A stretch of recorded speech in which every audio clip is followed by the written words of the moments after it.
필승이가 내 아들이었어. 내가 내 아들을 몰라봤구나. 필승이가 공진택의 친자라는 사실이 뒤늦게 드러나고 공진단이 비극적인 결말을 맞게 된다는 이야기를 해보려고 해요. 그 전에 오늘도 보러 와주셔서 감사합니다. 여러분들의 가정에 평안과 행복이 깃들기를 바라며 미녀와 순정남 리뷰 시작하겠습니다. 고필승은 공진단을 가만두지 않을 생각으로 눈앞에서 벌어지는 모든 장면을 놓치지 않고 보고 있었습니다. 애교가 들고 온 가방을 손에 쥐는 순간 공진단의 얼굴에 한 가닥 불안한 미소가 스쳤습니다. 공진단은 알아챘습니다. 이건 함정이야. 고필승이 준비한 덫이야. 하지만 그 미소는 공진단에게도 고필승에게도 이길 수 없는 흐름 속의 작은 몸짓에 불과했습니다.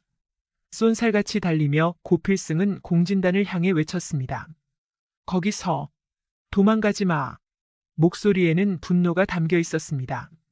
더 이상 지연할 수 없다는 절박함이 공진단을 쫓는 고필승의 걸음을 더욱 빨라지게 만들었습니다. 공진단은 그 말을 듣고도 멈출 수 없었습니다. 마음속에서 스치는 것은 오직 하나였습니다. 도망쳐야 해. 이대로 붙잡히면 끝장이야.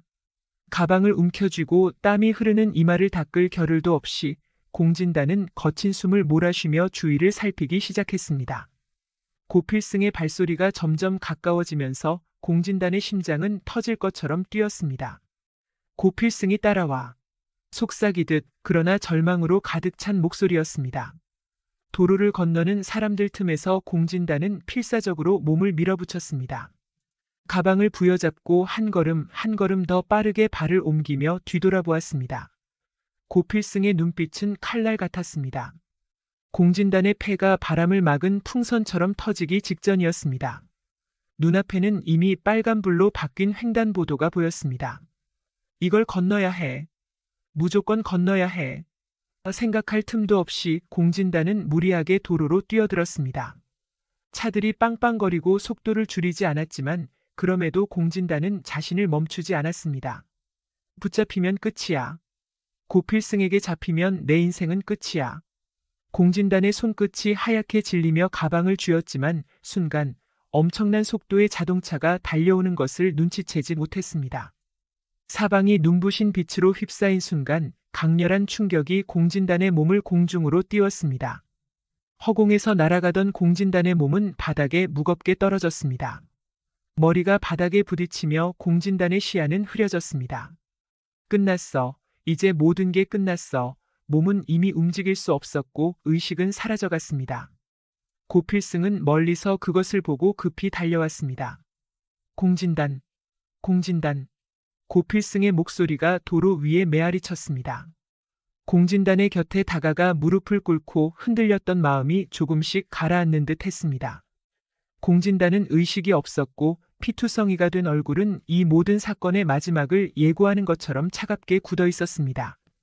고필승은 핸드폰을 꺼내 구급차를 불렀습니다. 시간이 얼마 지나지 않아 사이렌 소리가 도로를 가득 메웠고 공진단은 들것에 실려 병원으로 옮겨졌습니다. 이게 끝이 아니야. 이제 시작일 뿐이야. 공진단이 김지영에게 한 짓을 반드시 대가로 치르게 할 거야. 고필승은 두 주먹을 꽉 쥐고 병원으로 향하는 구급차를 바라봤습니다. 눈을 뜨자마자 공진단의 눈에 들어온 것은 차갑게 빛나는 병실의 흰 천장이었습니다. 머리는 지끈거리고 온몸이 무거웠습니다. 여긴 어디지? 무슨 일이 있었던 거야? 공진단은 멍한 상태로 병실을 둘러보았습니다. 침대 옆에는 고필승이 앉아 있었습니다. 고필승의 눈은 한없이 무겁고 차가웠습니다. 마치 모든 것을 꿰뚫어 보고 있다는 듯이. 고필승은 공진단이 깨어난 것을 확인하고 천천히 일어나 다가왔습니다.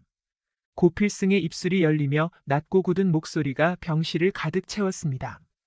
공진단, 이제 내가 무슨 짓을 했는지 알 때가 됐다.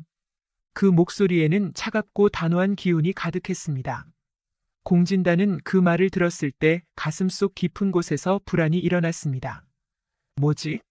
왜 저렇게 나를 쳐다보는 거야? 공진단은 고필승의 눈을 마주하지 못한 채 억지로 몸을 일으켜보려 했습니다. 하지만 바로 그때 하체에서 아무런 감각도 느껴지지 않았습니다. 공진단은 침대 위에서 꿈틀거리며 필사적으로 다리를 움직이려 했지만 아무런 반응이 없었습니다.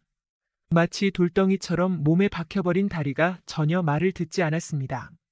고필승은 무표정하게 공진단을 내려다보며 말을 이었습니다.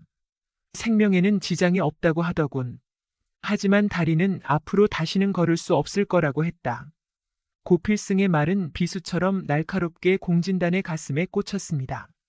마치 가혹한 현실을 선고하듯 그 말은 공진단의 모든 희망을 무너뜨렸습니다.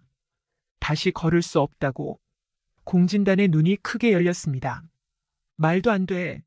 이건 꿈일 거야, 악몽일 거라고. 다리를 몇 번이고 움직여 보려 했지만 하체는 여전히 무겁고 차가운 감각만이 전해졌습니다. 가슴이 막힌 것처럼 답답해졌고 눈앞이 아득해졌습니다.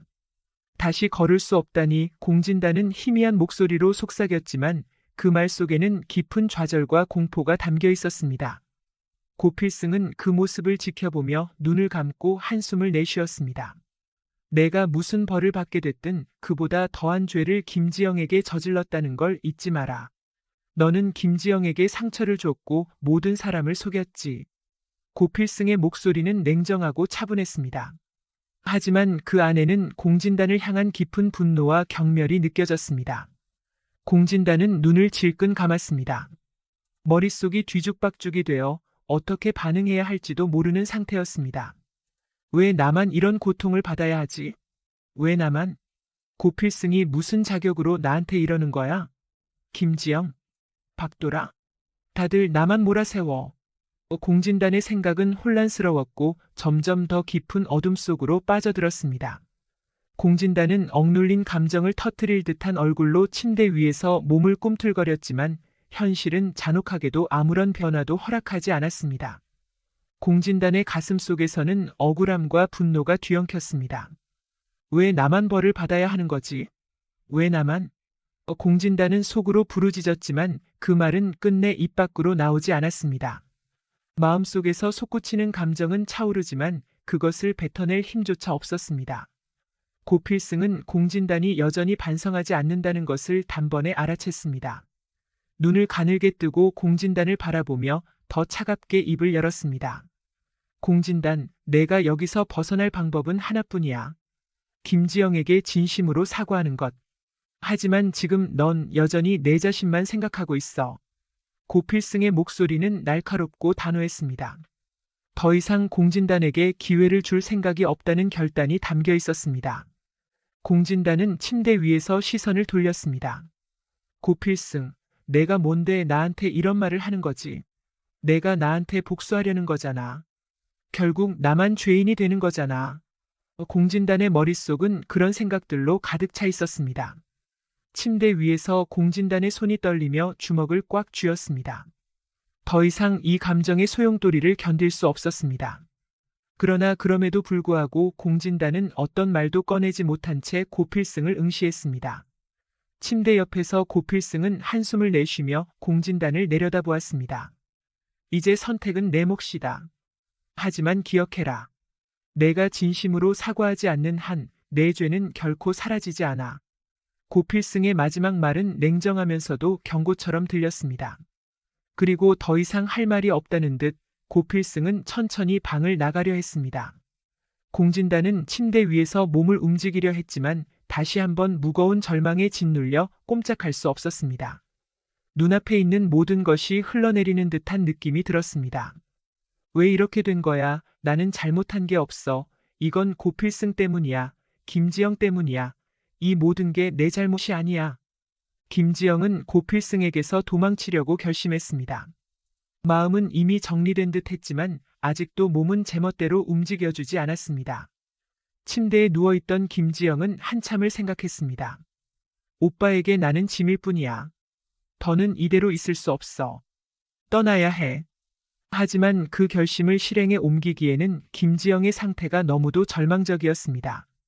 다리에는 여전히 감각이 돌아오지 않았고 몸은 완전히 회복되지 않았습니다.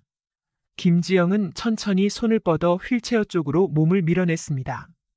어떻게든 여기서 나가야 해. 오빠에게서 멀어져야만 해. 속으로 되뇌며 온 힘을 다해 휠체어에 앉으려 했습니다. 몸을 겨우 움직였지만 간신히 휠체어에 올라탄 순간에도 고통은 끊임없이 몰려왔습니다. 그러나 고필승의 곁에 더 있을 수 없다는 절박한 마음이 김지영을 몰아붙였습니다. 걸을 수 없더라도 여기서 나가야 해. 김지영은 숨을 몰아쉬며 자신을 다독였습니다. 휠체어를 밀어 복도 쪽으로 천천히 나아가기 시작했습니다. 하지만 몸이 따라주지 않았습니다.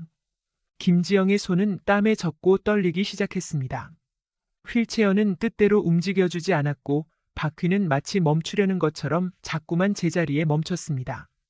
그때 김지영의 손에서 휠체어가 순간적으로 흔들렸습니다. 균형을 잃은 김지영은 앞으로 기울어지며 바닥으로 무너져 내렸습니다. 차갑고 딱딱한 병원 바닥이 바로 얼굴에 닿았습니다. 끝났어. 이렇게 가는 건가 생각할 겨를도 없었습니다. 온몸이 아프고 다시는 일어설 수 없을 것만 같았습니다. 그 순간 복도에서 급히 다가오는 발소리가 들렸습니다. 고필승이었습니다. 김지영을 발견한 고필승은 말없이 다가와 무릎을 꿇었습니다. 김지영을 바닥에서 부드럽게 일으켜 세운 고필승은 그 순간 눈물을 참지 못하고 흐느끼기 시작했습니다. 왜 이렇게까지 하려고 해? 보내지 않을 거야. 제발 가지 마. 고필승의 목소리는 떨리고 있었습니다. 눈물이 떨어져 김지영의 얼굴에 닿았습니다. 김지영은 그 눈물을 느끼며 마음이 찢어지는 것 같았습니다. 오빠 미안해. 오빠에게 나는 짐이야. 이러면 안 돼. 김지영은 입술을 깨물며 고개를 저었습니다. 그리고는 참았던 감정을 터뜨리듯 통곡하기 시작했습니다. 나는 오빠에게 짐일 뿐이야. 왜 나 같은 사람을 붙잡아 두려고 해? 나는 아무것도 할 수 없어.